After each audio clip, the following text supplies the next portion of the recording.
This is Resolute and the Resolute Leadership Podcast. I'm Vince Miller, your founder and host. And today we're in a series we've entitled Men's Health. Today we're discussing the topic of health and mission.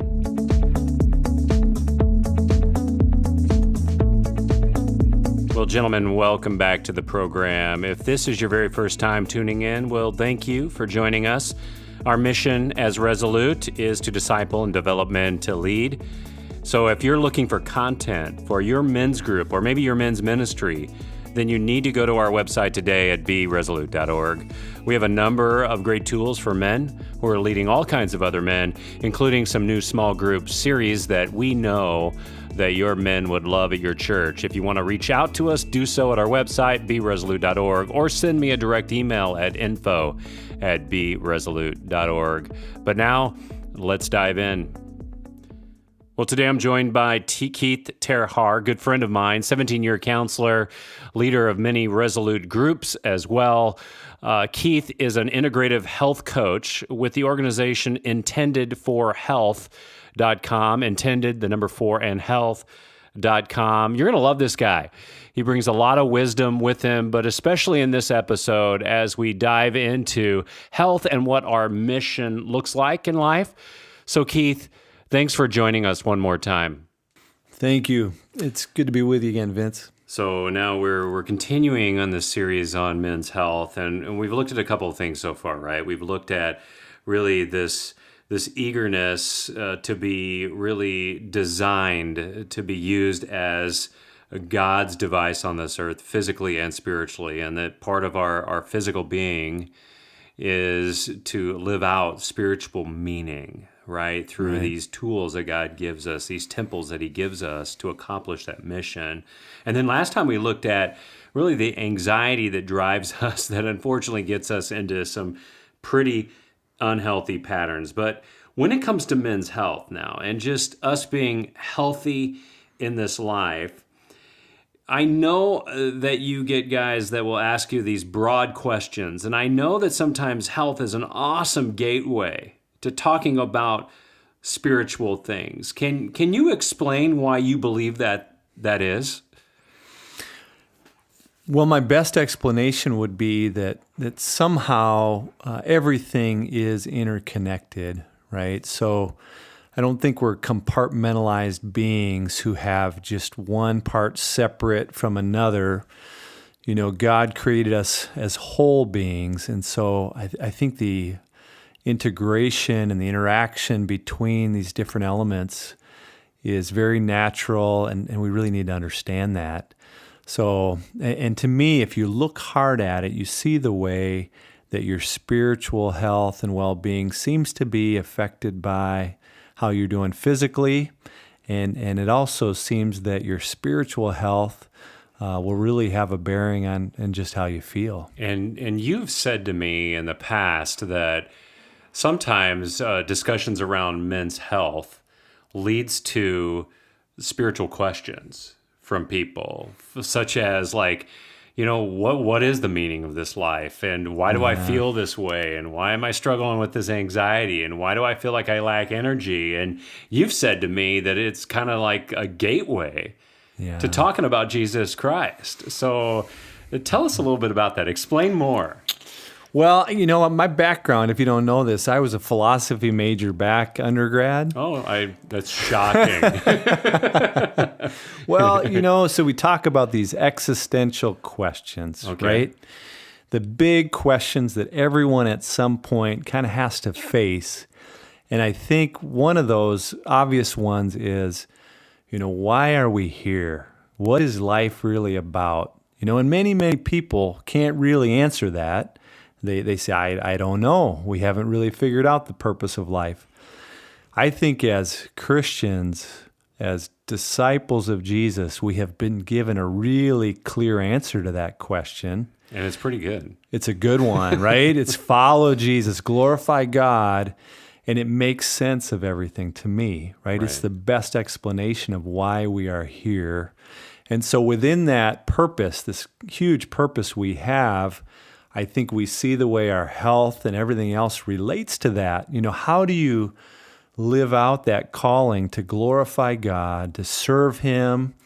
If you can't get around, if you're sick, if you're just not healthy at all, how can you live up to that unless you're taking care of yourself? And that leads to them asking some of these metaphysical, existential questions, right? Like, why on earth am I here? Why do I feel this way? What can I do about it?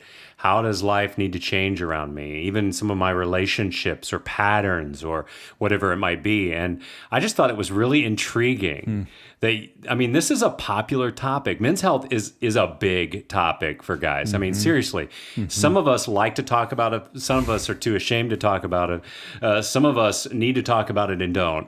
Yeah. Right? And there's all these different categories of guys out there, but we should really step into talking about it, is what you're saying, because there's such interconnectedness with God's divine mission for us. Now, I've heard you say before that you've often looked back at the two great commandments, right?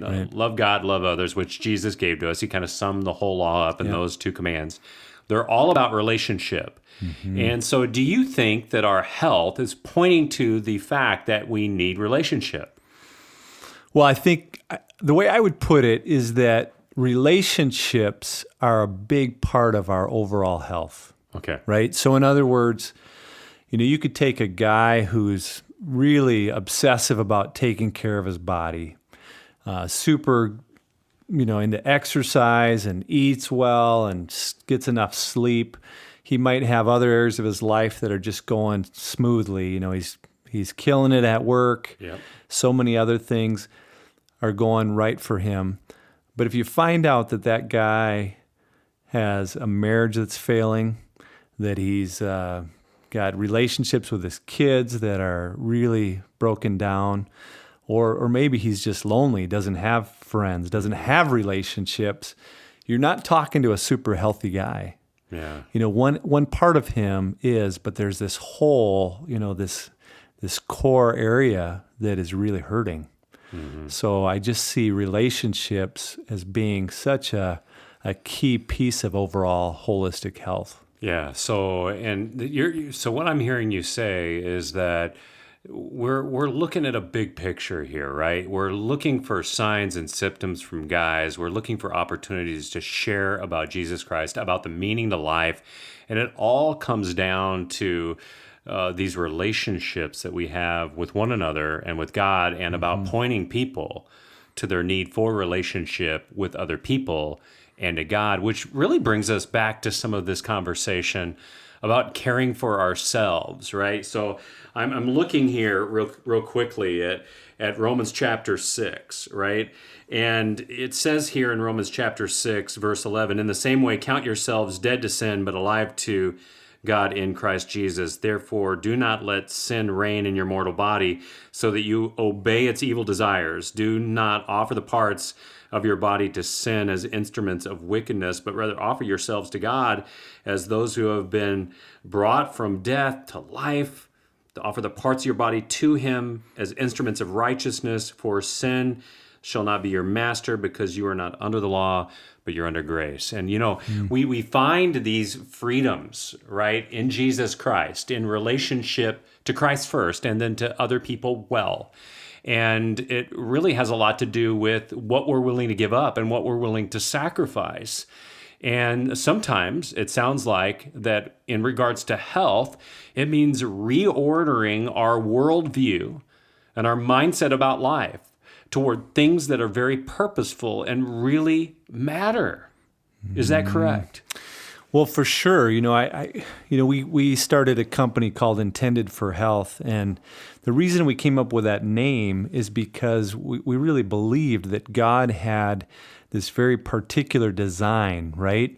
You think about a tool or a machine that's designed to serve a certain purpose, and when it does it works beautifully.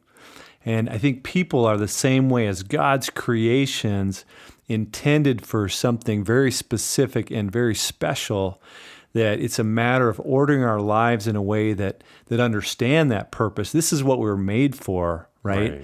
And we all know, and even the secular, evolutionary scientists know that humans, they'll say, are social mammals, right? Yeah, We're just right. like the whales. Yeah. I think we know that it's a little more than that. Yeah. But we all know that people need to be with people, and not just with them, but we need to be deeply connected, right? We know we've had a taste of that at times, and I think it's something we sometimes fear a little bit, but we also crave.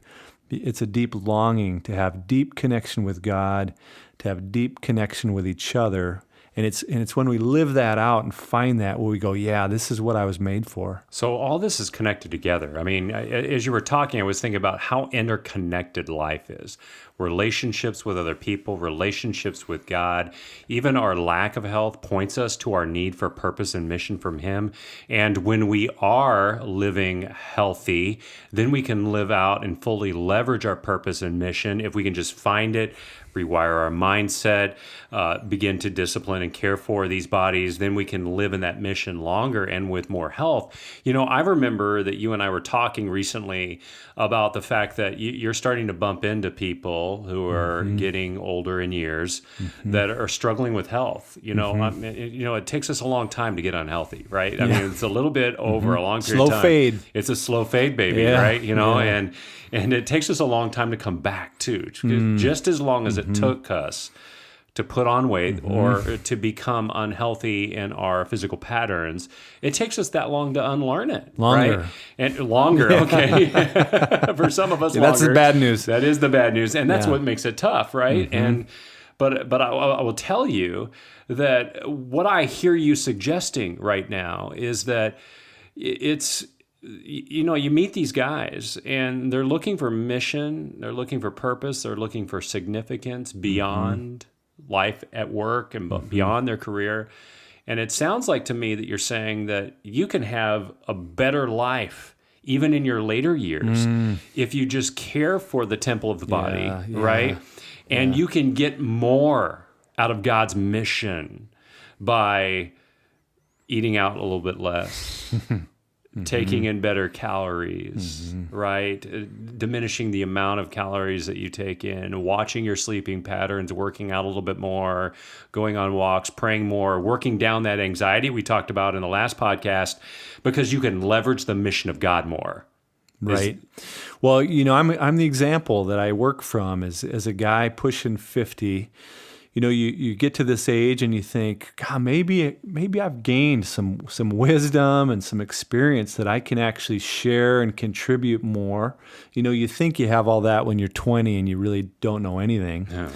The irony is that at this same age is when your health often starts to decline. To me, it was as if when I turned 40, the next morning I woke up 10 pounds heavier and feeling sore. And I think that struck me that I really need to proactively take care of myself if I want to spend my 50s and 60s and 70s, I hope, in really meaningful ways. And maybe it's work and volunteerism, but even the idea of, what kind of grandfather do I want to be to my grandkids when I'm 70? You see a big difference between the ones that are actively playing with their grandkids and serving their children and being a mentor to them, and the ones who are sitting in the rocker saying, go play, Grandpa's too old for this. Yeah, because then you can still live in that mission, right? Like I've said this, I know you've heard me say this, but I want to come in to the end of life sliding, man. I want to come running into home. And I mean that physically, spiritually, emotionally, psychologically. I just want to come into the end of life sliding. And I think there's not a guy out there, right, that wants that. And the way to that isn't just through just living in mission. It's living in mission with purpose by caring for the things that God has given to us. And, we're only given one body in this life. And God wants us to use it well. It's a machine to give Him honor and glory. And we've got to live in this thing. We've got to care for it the best we know how. And man, Keith, it's such a great call to action today is just to rethink how we look at the purpose and the meaning of our physical health and how it connects deeply to our spiritual purposes for all of our life and to care for it that way. Keith, thanks so much Good for stuff. being with us again. My pleasure. Well, guys, that's the show. Thanks so much for listening. A couple of things for you today as we close. First off, I want to remind you that we have great content for your men's group at your church. Excellent small group videos and handbooks to couple with that would empower the men of your church to lead. You need to stop at our website today at beresolute.org. We'd love to put some of these in your hand, even offer you a free trial, all found at beresolute.org, or you can email me at info@beresolute.org. Also, if you're looking for some personal coaching as it relates to your health, reach out to Keith TerHaar. He would love to talk to you. This is a guy with spiritual emphasis in his life as it relates to the pragmatic help that you might need physically. His website is intendedforhealth.com. That's intended, the number 4, health.com. He would love to talk to you. Just tell him that Vince sent you. Well, with that, I hope you enjoyed the podcast. And I hope that this time has been worth your while. The way to make it worth your while is to act on it, to do something by getting off the bench and into the game. And I'll see you right back here next time for another edition of the Resolute Podcast.